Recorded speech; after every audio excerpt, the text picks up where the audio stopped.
Halo, kabar Nusantara kini hadir untuk Anda. Kami menyajikan informasi yang tengah hangat dan menjadi perbincangan. Bersama saya Tiara Harahap, inilah kabar Nusantara selengkapnya.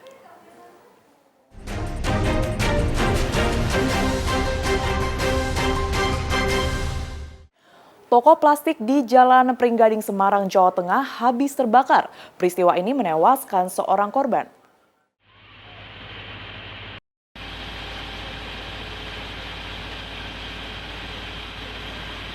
Kebakaran diketahui warga pada pukul 5 pagi.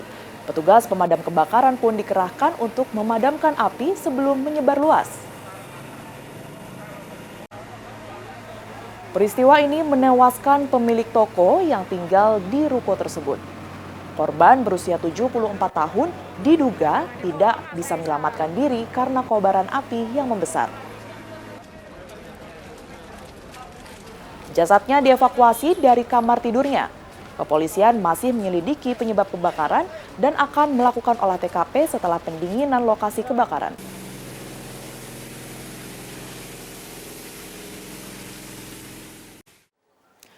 Aparat kepolisian di Kota Makassar, Sulawesi Selatan membubarkan sejumlah remaja yang akan melakukan tawuran. Seorang remaja berusaha kabur saat akan ditangkap. Tembakan peringatan yang dilepaskan polisi ke udara membuat langkah remaja itu terhenti dan langsung masuk ke dalam kanal karena panik.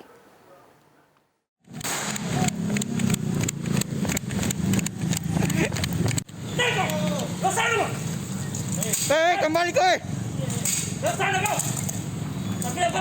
Kau berenang ke sana, berenang.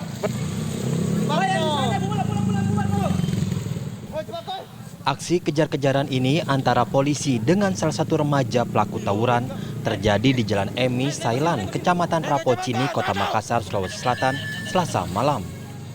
Salah satu remaja berusaha kabur dari kejaran polisi. Karena panik dan ketakutan, remaja tersebut nekat terjun ke selokan setelah mendengar tembakan peringatan yang dilepaskan polisi. Kenapa lari? Mana Danton? Beruntung air di selokan itu dangkal hingga aksi nekat remaja tadi tidak berakibat fatal.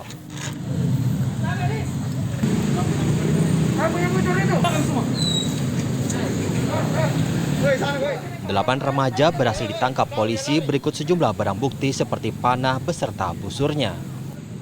Penangkapan remaja ini atas kinerja polisi menggelar patroli antisipasi kejahatan jalanan. Tim Thunder Polda Sulawesi Selatan justru mendapati kedua kelompok remaja akan menggelar tawuran. Pada saat tim Thunder melaksanakan giat patroli rutin, kami menemukan sekelompok pemuda sementara nongkrong di pinggir jalan, sehingga kami melakukan penggeledahan. Namun dari ke-8 pemuda tersebut lari, satu orang sembunyi di dalam got. Setelah tim tadi melakukan penyisiran, mendapatkan satu buah busur ada panah. Itu yang jatuh di got memang karena apa? Dia kaget atau apa itu? Untuk informasi yang kami dapat, bahwa pemuda tersebut kaget dan takut sehingga dia melarikan diri, terjatuh ke dalam got. Ada barang bukti yang diamankan? Barang bukti yang kami amankan berupa satu anak busur. Kami amankan ke wilayah hukum Polsek Rapocini. Ada berapa yang diamankan orang? Kurang lebih 8 orang. Kedelapan remaja itu lalu digelandang ke Polsek Rapocini, Kota Makassar untuk diproses lebih lanjut. Selain menangkap remaja, aparat turut mengamankan sejumlah senjata tajam sebagai barang buktinya. Dari Makassar, Sulawesi Selatan, Rais Shahabu, TV One mengabarkan. Kesal karena sang anak rewel, seorang pria di Depok, Jawa Barat tega menganiaya anak kandungnya yang masih berusia 7 bulan. Pelaku sempat melarikan diri selama 4 hari hingga akhirnya berhasil ditangkap pihak kepolisian. Dan ini si pelaku alhamdulillah sudah tertangkap. Eka, pria berusia 27 tahun ini tak berkutik ketika polisi meringkusnya karena kasus penganiayaan terhadap anak kandungnya yang baru berusia 7 bulan. Akibat tindak penganiayaan tersebut, kondisi korban mengalami sejumlah luka lebam di bagian mata, bibir pecah, dan lebam di bagian punggung akibat dibanting oleh pelaku. Nah ini istrinya. Pelaku juga rupanya pernah melakukan kekerasan terhadap istrinya, namun sang istri tidak melapor. Korban balita. Oh iya sayang mami. Setelah itu beberapa jam kemudian istrinya pulang melihat bayi ini nangis kok lebam. Yang bersangkutan mengakui dia yang melakukan. Kemudian yang bersangkutan keluar dari rumah, kita cari sampai 4 hari. Tadi malam jam 8 tertangkap di tempat kerjanya. Pemukulannya satu di mata yang lebam, ini pecah mulut, kemudian ada lagi yang dibanting dia di kasur itu. Jadi lututnya bayi ini agak memar. Alasannya apa? Alasannya karena dia kesal. Ini kenapa Pak? Ya karena berisik pada saat yang waktu itu beliau tidur. Kepada polisi, tersangka mengaku melakukan tindak penganiayaan di kamar kontrakannya lantaran kesal bayi perempuannya terus menangis. Sementara tersangka ingin beristirahat usai pulang kerja. Saat kejadian, ibu sang bayi tengah bekerja. Belakangan tuh kepala pusing, kebawa emosi. Oh anak nangis terus. Umur berapa sih anak? 6 bulan. Lu apain itu? Berapa kali? Injek berapa kali? Berapa kali? Kini bayi malang tersebut masih dalam perawatan didampingi oleh ibunya. Sementara ayah korban yang juga pelaku penganiayaan terancam hukuman 10 tahun kurungan penjara. Dari Depok, Jawa Barat, Meli Kasnah, Parulian Panggabean, TV One mengabarkan.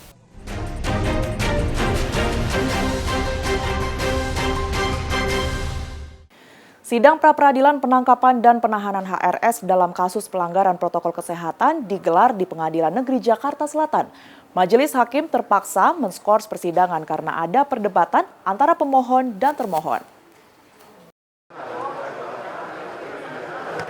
Pengadilan Jakarta Selatan menggelar sidang pra-peradilan kasus penangkapan dan penahanan HRS dalam kasus pelanggaran protokol kesehatan. Dalam persidangan ini, pihak pemohon yang diwakili kuasa hukum HRS meminta sidang pra-peradilan ini tetap dilanjutkan karena adanya penundaan sidang perkara pokok yang berlangsung kemarin. Menurut kuasa hukum HRS, dalam sidang perkara pokok yang ditunda kemarin, dakwaan terhadap HRS belum dibacakan. Sementara pihak termohon yang diwakili tim hukum Polri meminta agar pra-peradilan ini digugurkan lantaran agenda sidang pokok perkara telah berlangsung di Pengadilan Negeri Jakarta Timur. Bahwa perkara pokok sudah dilakukan sidang di Pengadilan Jakarta Timur pada hari Selasa kemarin tanggal 16 Maret 2021 jam 09.20 waktu Indonesia bagian Barat. Intinya, manakala dalam keputusan ini menjadikan pertimbangan bagi hakim sesuai dengan aturan, ya, bahwa apabila perkara pokok sudah disidang, maka perkara itu atau pra-peradilan yang ada sekarang ini belum selesai dan akan ada keputusan hari ini, maka itu akan menjadi gugur ketika perkara pokok ini sudah disidang. Dan kemarin sudah disidang perkara pokoknya, ya, yang dilaksanakan di Pengadilan Negeri Jakarta Timur. Sidang perkara pokok belum dimulai gitu. Karena belum dimulainya ini bukannya sudah berjalan baru ada gangguan sistem. Gangguan sound sistem itu bukan. Baru dimulai itu sudah tidak bisa nyambung gambar-gambar dari Habib Rizik. Habib Rizik sempat mengangkat, awalnya ditanya, "Diam.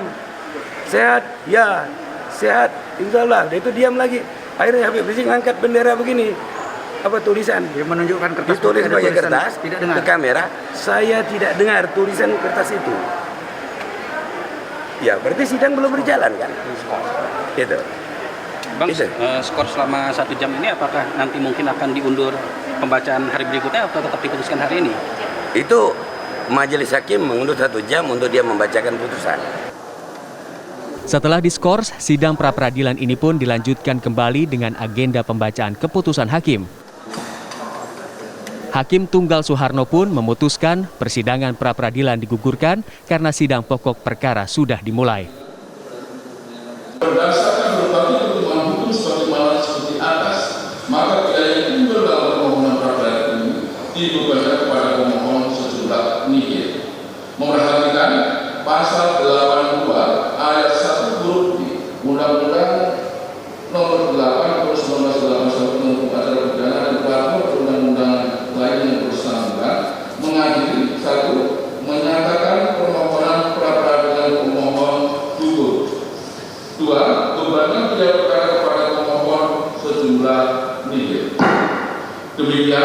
diputuskan pada hari ini. Dengan adanya hal tersebut, tidak ada putusan diterima atau ditolaknya gugatan HRS terhadap penangkapan dan penahanan yang dilakukan pihak kepolisian terkait kasus pelanggaran protokol kesehatan. Dari Jakarta, Robin Freddy, TV One mengabarkan. Tembok beton yang menutupi bangunan warga di Ciledug, Tangerang, Banten akhirnya dirobohkan oleh pemerintah kota. Proses pembongkaran dijaga ketat oleh petugas gabungan TNI Polri dan disaksikan langsung oleh pihak yang bersengketa.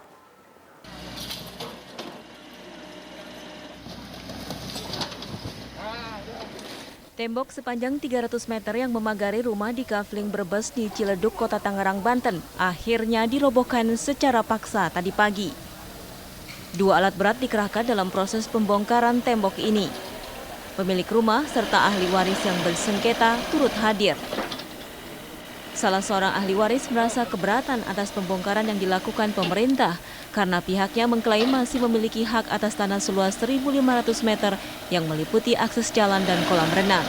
Ahli waris pun mempersiapkan sejumlah bukti untuk mengajukan gugatan ke pengadilan. Keberatannya adalah bahwa kami menyayangkan pelakuan pembongkaran ini tanpa adanya satu perintah yang jelas.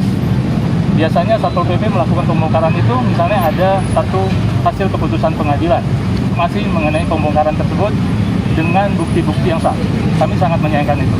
Tetapi untuk pelaksanaan pembongkaran ini kami tidak melawan, tidak melakukan perlawanan sama sekali, ya, karena kami mengerti bahwa kami berhadapan dengan aparat.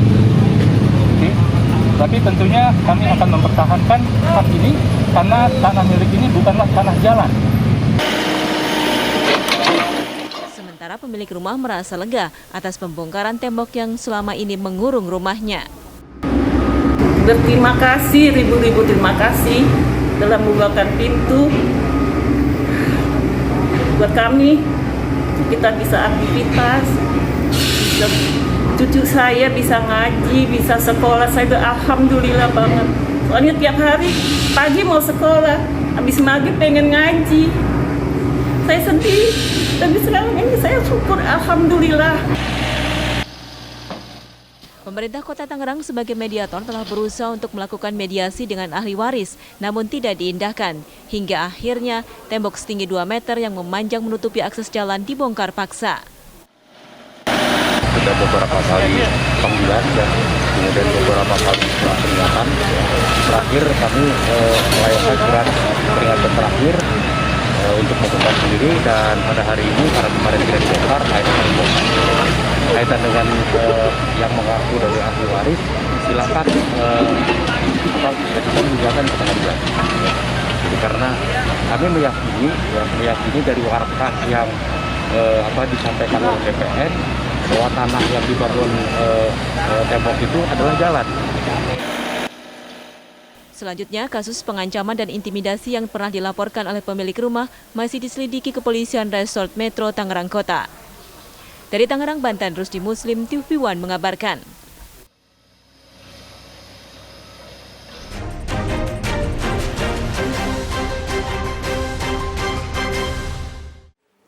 Satu anggota kelompok kriminal bersenjata KKB wilayah Kodap 3 Kalikopi pimpinan Joni Botak ditangkap tim gabungan TNI Polri di Jalan Trans Nabire, Timika, Papua. Seorang anggota kelompok kriminal bersenjata KKB wilayah Kodap 3 Kalikopi pimpinan Joni Botak ditangkap oleh aparat gabungan di Jalan Trans Nabire, Timika, Papua saat hendak menyuplai bahan makanan dan minuman ke hutan rimba di Kalikopi.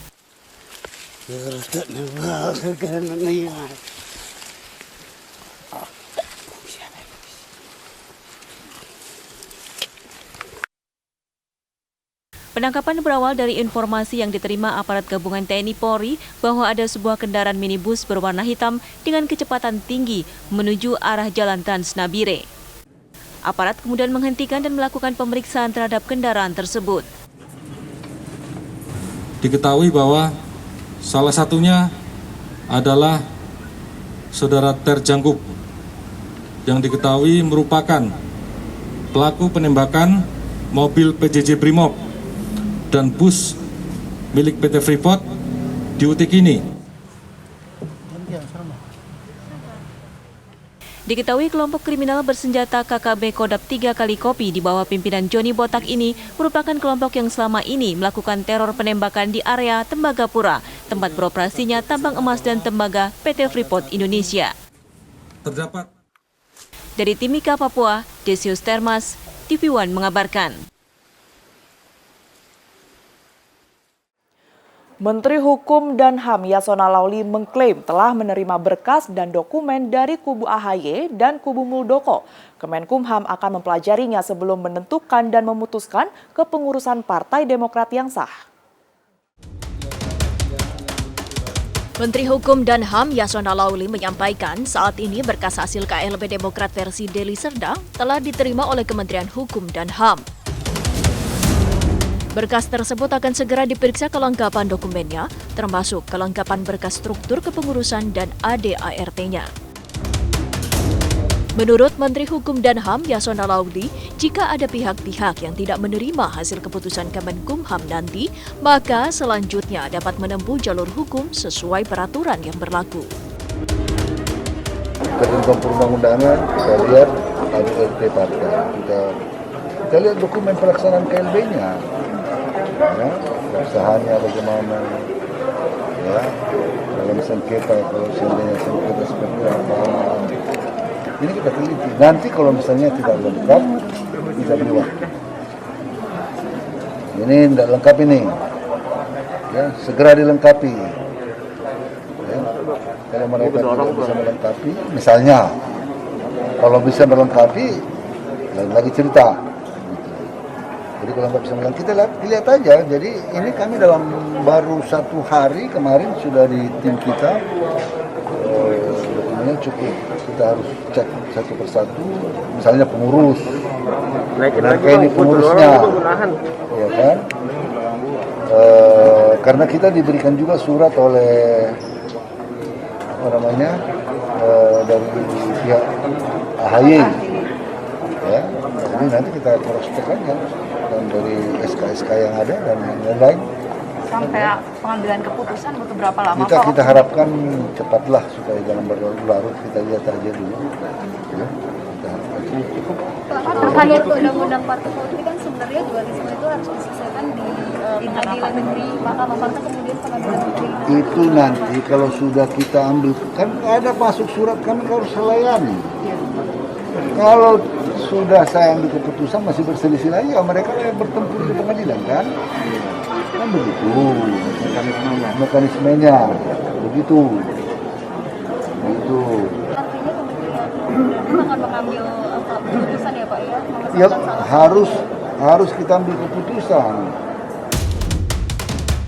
Konflik di tubuh Partai Demokrat terjadi setelah sejumlah kader senior tidak menerima kepemimpinan Agus Harimurti Yudhoyono sebagai Ketua Umum periode 2020-2025. Kader yang tidak puas tersebut kemudian menginisiasi kongres luar biasa yang diadakan di Sibolangit, Deli Serdang, Sumatera Utara. Dalam kongres tersebut, mereka memilih Kepala Staf Kepresidenan Muldoko untuk menjadi Ketua Umum. Kedua kubu kini bertarung di Kemenkumham untuk menentukan Partai Demokrat mana yang sah. Dari Jakarta, Satya Graha Leo, TV One mengabarkan. Penyidik Komisi Pemberantasan Korupsi KPK Rabu pagi kembali menggeledah kantor pemerintahan Kabupaten Pemkab Bandung Barat, Jawa Barat. Penggeledahan secara maraton yang dilakukan untuk mengumpulkan barang bukti dugaan korupsi pengadaan dana bantuan sosial COVID-19.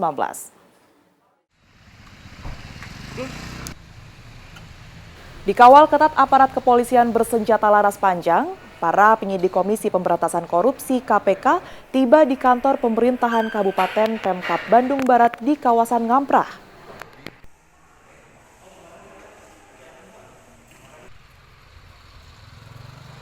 Para penyidik KPK tiba dengan menggunakan 5 unit kendaraan minibus. Para penyidik kali ini masuk ke ruangan Dinas Pekerjaan Umum dan Penataan Ruang Bandung Barat di Gedung B.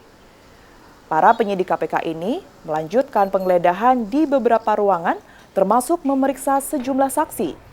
Salah satunya Kepala Dinas Pekerjaan Umum dan Penataan Ruang Bandung Barat, Rahmat Adang Syafaat.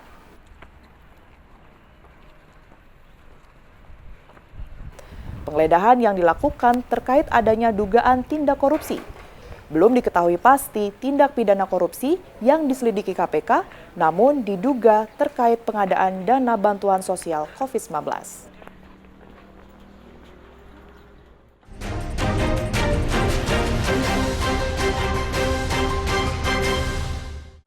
Rencana pemerintah melakukan impor 1 juta ton beras menuai berbagai reaksi.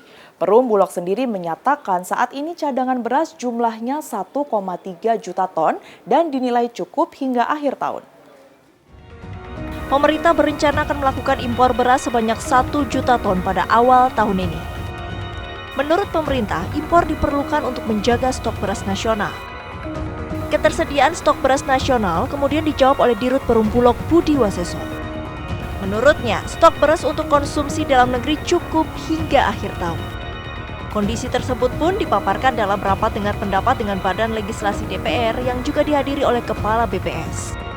Saat ini, cadangan beras dalam negeri sebanyak 1,3 juta ton masih dirasa cukup untuk memenuhi kebutuhan masyarakat. Cadangan pangan pemerintah itu CPP. Jadi hari ini kan per hari ini kita punya cadangan 885.000 ton. Ya kan? Nah, tapi ini kan ada masa panen ya. Ada masa panen. Prediksi panen kita ya itu Maret, April, Mei tadi seperti yang disampaikan dibahas. Itu Bulog sendiri menyerap paling sedikit adalah 500.000 ton. Dalam posisi masa panen sekarang. Berarti kan kita di atas 1 juta, 1,2 lebih, bahkan 1,3 juta. Berarti stok kita mampu. Nanti Agustus, September panen lagi. Kita nyerap lagi. Nah, persoalannya CBP ini kan penggunaannya untuk apa? Kan belum. Ini kan tugas nanti penggunaannya untuk kepentingan-kepentingan pemerintah, stabilisasi harga, ya kan, bila mana. Nah, kalau masa panen ini, pasti harga stabil dan murah. Tidak ada harganya tinggi karena masa panen. Nah, ini yang kita jaga, maka kita mengutamakan produksi dalam negeri, ya kan? Dengan masa panen ini, serapannya kayak apa? Kalau cukup CBP-nya dari dalam negeri, berarti kita tidak perlu import, gitu kan? Dan katanya masih cukup ya, Pak? Ya, sampai hari ini masih cukup, ya. Tadi juga dibahas oleh BPS kan, saya berpedoman pada data yang diberikan oleh Menteri Pertanian dengan BPS. Nah, kan sumbernya satu BPS ya. BPS tadi mengatakan surplus. Nah, kan prediksi beliau sampai akhir tahun kita masih surplus. Kita mendahulukan kepentingan produksi dalam negeri. Seperti apa yang disampaikan Pak Presiden kan. Nah, dia bilang kalau kita mau produksi, cintailah produk dalam negeri, utamakan, ya kan. Nah, import itu bila mana terpaksa memang kita tidak produksi atau kita kurang kebutuhan kita, itu. Rencana pemerintah mengimpor beras pun menuai penolakan para petani. Mereka khawatir jika impor dilakukan harga gabah dan beras di pasaran akan terus tertekan.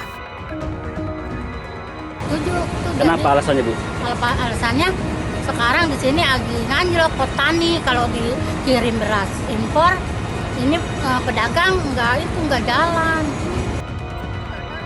Penolakan juga disuarakan perempuan tani HKTI Jawa Timur yang menilai impor beras sebanyak 1 juta ton perlu dikaji ulang. Karena dinilai Pulau Jawa yang menjadi lumbung beras masih dapat menopang kebutuhan beras nasional. Kami menekankan pentingnya transparansi data. Jadi ketika pemerintah menyampaikan sebuah kebijakan itu impor beras, maka dengan sangat hormat kami dari perempuan tani HKTI meminta permohonan datanya seperti apa, transparansi ini. Ini penting sekali agar masyarakat mengetahui secara langsung sejauh mana sih kebutuhan impor beras itu, sehingga perlu dilakukan dan sebagainya. Nah, transparansi ini merupakan sikap kami karena kami ingin menjadi sebuah pertimbangan untuk pemerintah. Kami tidak dalam posisi pro maupun kontra, tapi kami lebih kepada ayolah pemerintah mencoba diambil beberapa pertimbangan. Karena suara-suara petani itu sangat penting untuk didengarkan. Itu diantaranya. Kemudian yang kedua, kami juga menyampaikan bahwa alangkah baiknya kalau pemerintah itu kemudian mencoba menelaah beberapa kebijakan di masa lalu.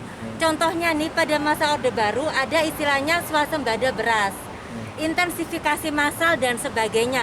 Kira-kira swasembada beras seperti itu bisa nggak diaplikasikan pada saat ini?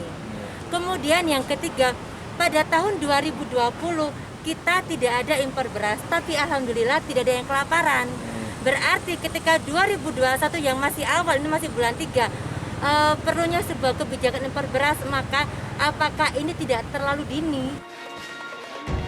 Sebelumnya, rencana impor beras yang dikemukakan pemerintah akan digunakan untuk menambah cadangan beras atau iron stock dan telah disepakati di rapat koordinasi terbatas.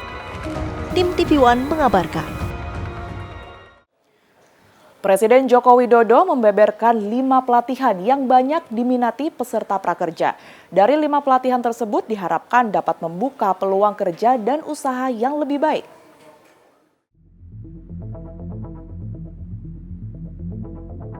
Presiden Joko Widodo memberikan arahan kepada sejumlah penerima kartu prakerja di Istana Merdeka, Jakarta. Dalam pertemuan tersebut, Kepala Negara mengatakan peminat program kartu prakerja meningkat, namun saat ini belum semua peminat tertampung dalam program tersebut. Pada tahun 2020, peminat kartu prakerja mencapai 55 juta pendaftar. Namun hanya 10% dari pendaftar atau 5,6 juta orang yang diterima sebagai peserta. Saat ini ada 1.700 macam pelatihan di program prakerja yang disediakan 165 lembaga pelatihan. Presiden Jokowi mengungkapkan ada 5 pelatihan yang banyak diminati para peserta, di antaranya pelatihan pemasaran online, food and beverage, teknologi informasi, pelatihan seputar perkantoran, dan kewirausahaan. Presiden berpesan agar masyarakat terus membaharui keterampilannya agar dapat bersaing dalam dunia kerja, serta dapat memanfaatkan program kartu prakerja yang diperuntukkan bagi siapapun untuk meningkatkan kemampuannya. Yang mendaftar di kartu prakerja ini ada kurang lebih 55 juta. Tetapi yang ikut di tahun 2020 5,6 juta. Dan tahun ini baru 1,8 juta orang. Artinya peminatnya sangat banyak sekali. Artinya apa? Memang belum tertampung semuanya. Dan ada kurang lebih 1.700 pelatihan, 1.700 macam pelatihan yang disiapkan oleh 165 lembaga pelatihan. Jumlah yang banyak, kemudian peserta secara bebas dipersilahkan untuk memilih mana yang dipilih sesuai dengan minat dan mungkin talenta yang dimiliki. Kartu prakerja ditunjukkan bagi warga negara Indonesia yang sedang mencari pekerjaan atau yang sedang berganti profesi, buruh, karyawan, korban PHK, lulusan SMA atau SMK dengan usia minimal 18 tahun ke atas. Pemerintah memprioritaskan program ini untuk pencari kerja muda, namun tidak sedang bersekolah atau duduk di bangku kuliah. Satpam. Dari Jakarta, Laras Kiranasari, Andri Panca, TV One mengabarkan. Informasi tadi menutup kabar Nusantara hari ini pemirsa. Saya Tiara Harahap pamit undur diri. Terima kasih. Sampai jumpa.